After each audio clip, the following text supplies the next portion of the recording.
Hi everybody, it's SarahAnnSmith here, and I am in my basement studio in Hope, Maine, and it's really weird filming looking at the side of the camera at where I think the lens is instead of the display screen on my phone. Some of you had asked what it is I love so much about the Janome M7 Continental's zigzag stitch and the satin stitch, so I'm going to show you. I'm going to pop the camera around and we'll get to work. Okay, here we are at my beloved M7 Continental. I am a Janome Artisan and I'm very proud to have been affiliated with the company since 2003. My first Janome was a 6500 way back in 2003, and they have upgraded me every year as part of the Artisan program. Computer going to sleep. And with each iteration, I keep thinking they can't make it better, and then they do. This is a large flatbed machine. The harp space is vast, and the overall length of the machine is so large that it doesn't fit in some holes and spaces of machines. But we've got, I think, about 13 inches of space. Here, let's check. This is a 12-inch ruler. And you can see how much, 12.5 inches actually ruler. You can see how much room there is. The other thing that's really pretty amazing about it is the amount of visibility, and that does come into play. There's a lot of vertical distance between the presser foot and the bottom end of the housing of the machine, so you can really see what you're doing, not only where you've been and what's behind you, as well as what's coming up ahead. To do the zigzag, Janome has done something. They have kept all the digital stuff that's wonderful, but gone back in time to knobs. Let me tell you, I was so excited about these. You cannot believe. This knob right here, the one that changes the zigzag width, is what makes this possible. There are two ways to do variable width zigzag on the machine. I'm going to go up here and touch the home screen, and we go back to the home screen, and it is possible to use the knee lever, which is down here, and do a free motion zigzag with variable width. But honestly, it takes a lot of practice, and I'm not very coordinated. I'm the kind of person that opens cupboard doors into my face more often than I would care to admit. And, you know, I'm constantly bashing my glasses. So I decided to make my life easy, and I could use the regular machine zigzag, and I would come in here and I would set the manual dual feed to on so that I can use the automatic dual feed on almost any stitch on the machine. However, click OK. I'm going to go back here. If I come to this stitch, you can see that the preset default is 1.5 in the width. I can either touch the buttons, and you can see that it goes up in 0.1 increments, or I can use the knob, and just look at that. I'm turning the knob to the right, and boom, boom, boom. Look at that. It's smooth, and with each 0.1, I can feel a little sort of, not a bump, but I can feel it over here on the right as I'm turning it up. So I know if I've gone up 1, 2, 3, 4, 5, 6, 7. But it only goes up to 7.0, and it's a 9mm throat plate. So what I do is I go into the t-shirt mode, and then I come up here to decorative stitching. For this, I go to applique, and I'm going to come down here to zigzag stitch 1. I want it centered as opposed to adjusting to the right and left. If I chose the right justified, think about it as though you were justifying type on a computer. Right here on this side, this is going to stay steady, and increase and decrease is only going to happen over on the left side. So I can go down, or I can go all the way up, but you can see it's only moving over to the left. For the way my brain thinks and the way I work, I prefer having the needle centered. You can see it's gone back to 3.5, The needle is smack in the center here. This is telling me to use the F foot, or the F2, the open toe applique foot, because they have a little scoopy outy bit on the underneath. However, I prefer to use the walking foot when I'm working on a quilt.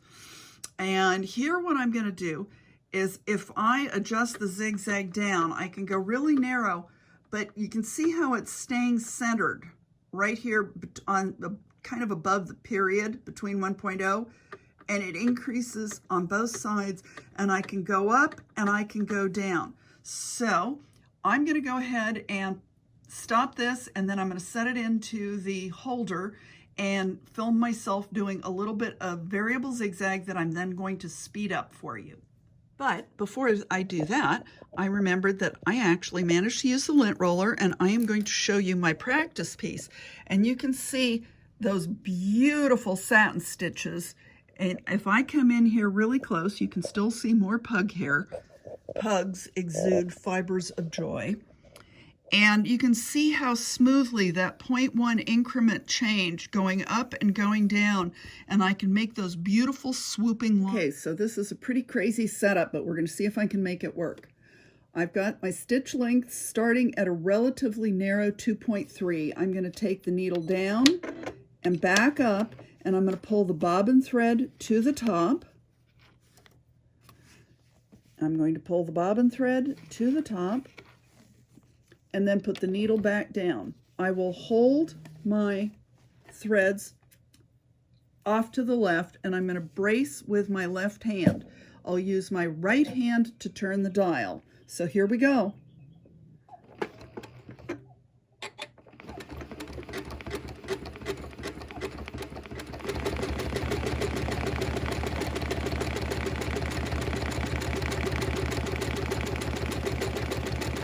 It's getting wider and wider. I've put in a guideline, and I did that so that I would know where to put the stabilizer on the bottom. At the moment, which reminds me, I'm going to reduce the tension so that I don't have bobbin thread showing up the top. I'm going to go back narrower because I'm coming into a narrower part. My stitch length, which I use with this heavy 40 weight poly, is 0.35. I'm right down to 5.5 millimeter width. And I'm going to come down to a little bit narrower, like to maybe about a 3-ish, a 2. I'm down around 2.5 in this narrow zone. And I'm going to slowly turn the knob and go back up. And I'm increasing. And you remember how before I could go to up to 7.0? Well, there's a pin underneath. I got to be careful. I'm going to increase this all of the way up to 9.0. And the reason you see all those pins is because they are holding my stabilizer in place. Because look how wide that is. I'm up to 9.0 zigzag. And now I'm going to bring it back down. I'm coming up to a pin, so I'm going to get this pesky little bugger out of the way and continue.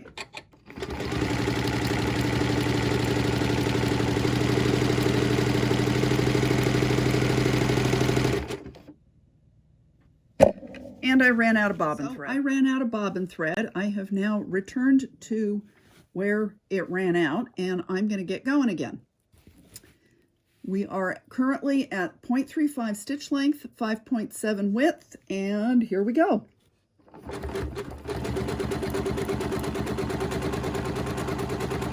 And slowly turning it down.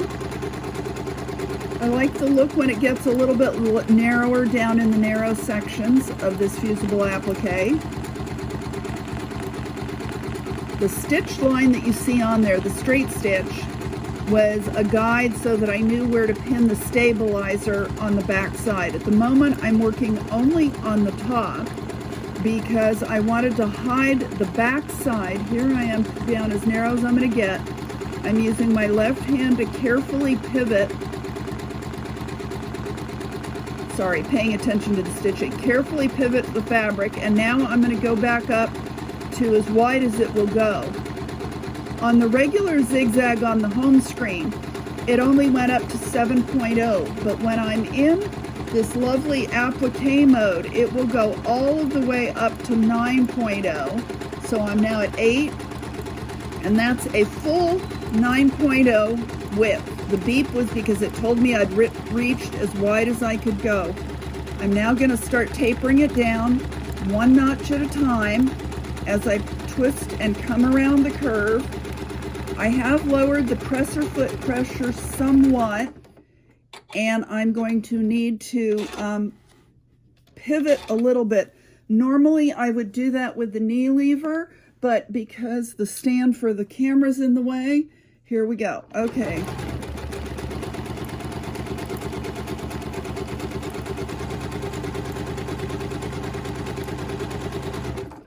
Something's pulling, so I'm going to release it.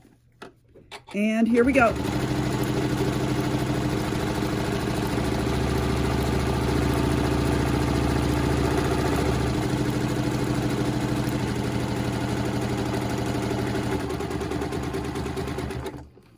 This is the one spot, oops, there goes, I'm bumping the camera.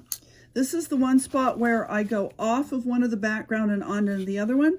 So I am just going to keep going, and then we'll stop.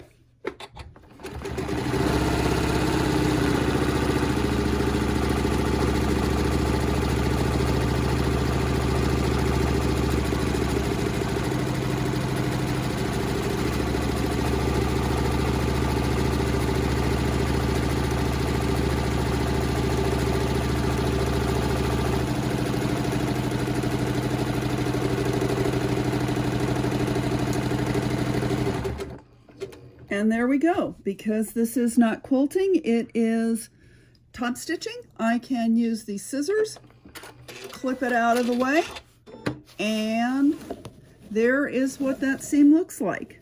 Some of it I'm not liking, so I'm going to just pick it out. I can see some bobbin thread coming up, but the good news is that is easy to fix. The pug here, not so much. Okay, I'm going to fast forward on this section, so there won't be much talking. I'm just going to show that I've got my thread tails up to the top. I'm going to hold them with my hand. I've got stabilizer underneath, and I've put in a stitched guideline on top of my light gray bits, mostly because I wanted to know where to put the stabilizer on the bottom.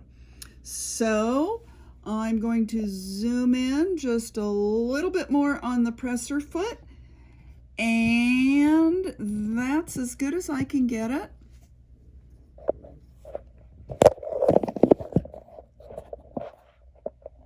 Here's my newest art quilt, and the first one in a really, really long time. I am SarahAnnSmith, and I'm filming in my basement studio in Hope, Maine. This is Cherry Blossoms on the Night Wind and was made for Janome America. I'm proud to be a Janome Artisan, and all this was done on the Janome M7 Continental. I used the variable width Zigzag. I decided to use it with the walking foot, but you can also do it free motion with the knee lever. And I absolutely love those shining streams of wind blowing through the night sky and all of the fused applique cherry blossoms.